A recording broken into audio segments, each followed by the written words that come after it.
Jeg jobbet mye på 80-tallet, og det var jo for at det var 3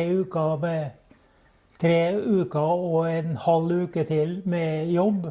Og så var det rett til Oslo og tilbringe en helg, cirka en gang i måneden da. Ja. Men hva foregikk på en sånn helg da? Nei, den gangen så var vi jo bare der ved første. Folk var jo nervøse for å ut, vet du.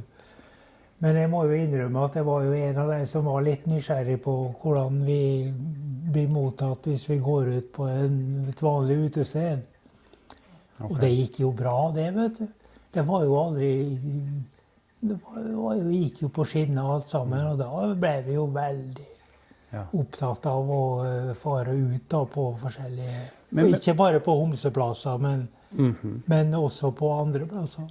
Men var dere da veldig opptatt av å passere, liksom som kvinner, at ingen egentlig kunne tenke noe annet? Eller? Jeg var det. Vi var litt forskjellige, men så var det jo enkelte. Vi hadde jo en leder den gang. Har du hørt navnet Turid Wang?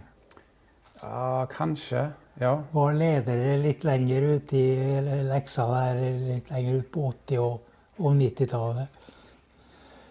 Han var jo sånn at vi tok drosje ut i bil og sånn, og så drosjesjåføren kikket i speilet og skjønte det at her var det et eller annet som ikke stemte. Og da var det sånn, ja, vi er menn. Oh, ja. Liksom, hun da sa det, og da krympet jeg meg litt, altså, for det var jo ikke om å gjøre å presisere at de var det da. De kunne jo bare fortsette å lure, egentlig.